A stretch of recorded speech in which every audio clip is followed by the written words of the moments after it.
Hello everyone, and welcome to an update video. Now if you're thinking, man, I haven't seen that guy in a while, you're not the only one.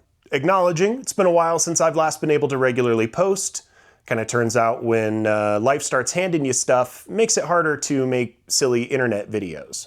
But we're coming back to you with enhanced audio and video equipment capabilities, better sound quality, and new updates on projects. I may not have been posting about it, but I definitely have been working on it.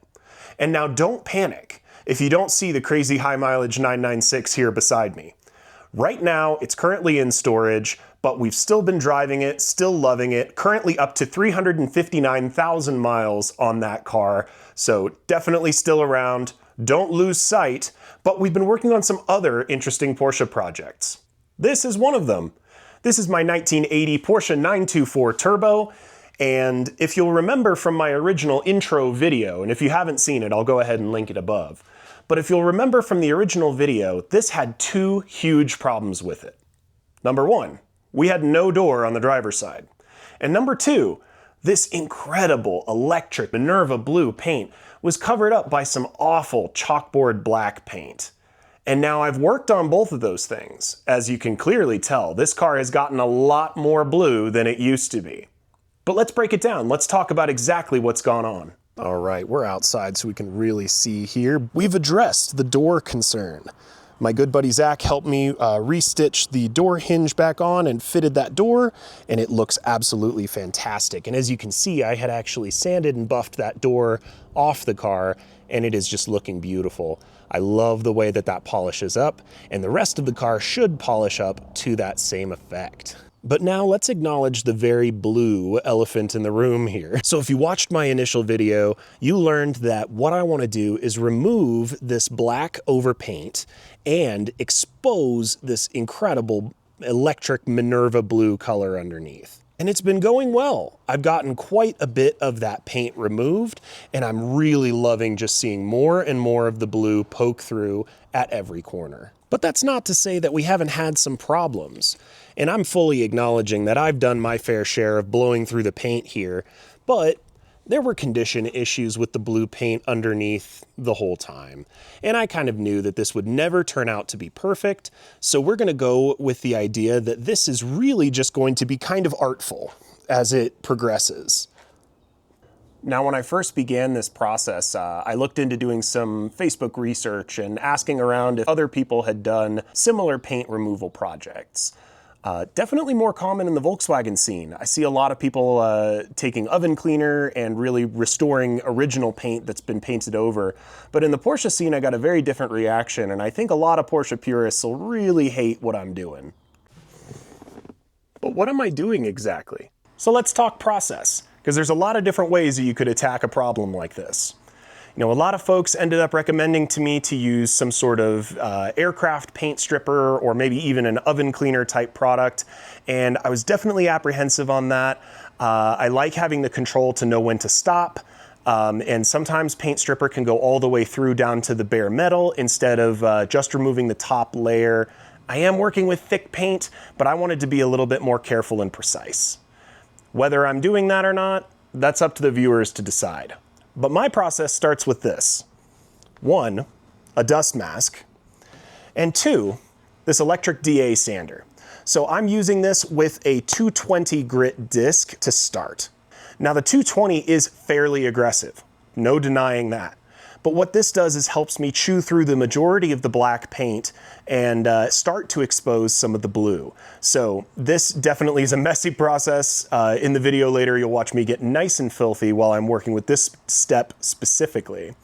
But once I start to expose a lot more of the blue, then I'll switch to this. Now this is a 400 grit disc. This helps me still remove a lot of the black, but it's not as aggressive, and it helps polish out some of the deeper scratches from the 220. Then from there, I switch to a hand sanding approach, and I go with 1000 grit. With 1000 grit, I can really polish out the last remaining bits of the black paint while still preserving the blue paint to a large extent. The 1000 grit does sometimes blow through, and that's where some of the white accents do come from, is just blowing through to that primer level. But The 1000 grit gives me that great next step. From there, I'll then take it to a 3000. 3000 is really getting towards that polish, getting a lot of the deeper scratches buffed out. Right now, most of the car is sanded to a 3000 grit, but that's not where I want to stop. I want to be able to do a 5000 grit pass, a 7000 grit pass, and then a 4-step buffing and polishing regimen. If you're a Porsche enthusiast and think I've ruined my car, feel free to write me a comment. In my mind, it's totally worth it. Am I ruining the paint? Of course I am. But seeing this blue paint come back makes it all worth it. It just looks stunning in the light, and I absolutely love seeing more and more of the car turn blue. So now we'll focus our sights on the remaining black paint. All right, I brought the car back inside because now it's time to change into some grubbies and get to work.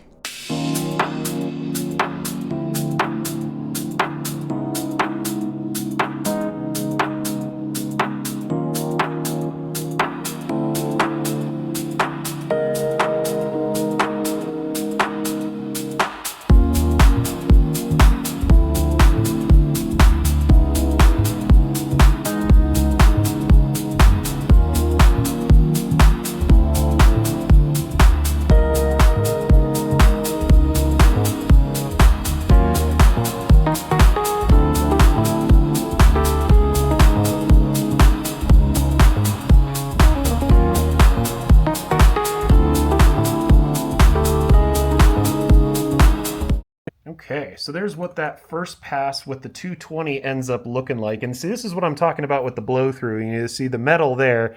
I definitely did that, but some of this, the black paint is just directly on top of. So, you know, this paint just was not in good shape before I even started the process. So I'm just kind of accepting that blow through is going to be a natural part of seeing what this car actually really looks like. So we'll just continue on.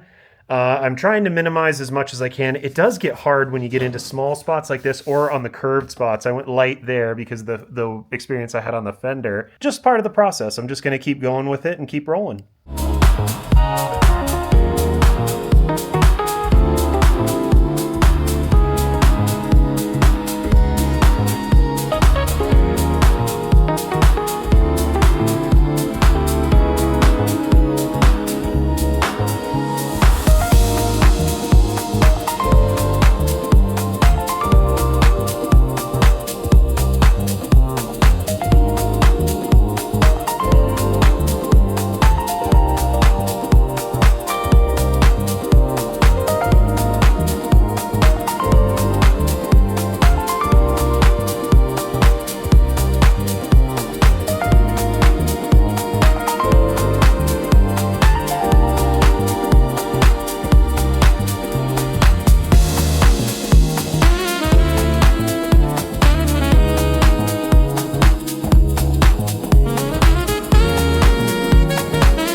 That is where we're going to get to on the 924 Turbo. Definitely a lot of work. My arms and my hands are always really sore, and so I tend to take this car in chunks. just kind of do it a little bit whenever. I did realize by putting it back in the garage that if I see it, I want to buff more black off of it. So just having it present makes me want to do more on it. Well, really appreciate everyone who watched the video. If you made it to the end here, let me know in the comments. Is this an art car or not? Am I just making a patina monstrosity, or will it actually be kind of cool and artful in a way? Let me know. Tell me what you think. Until next time.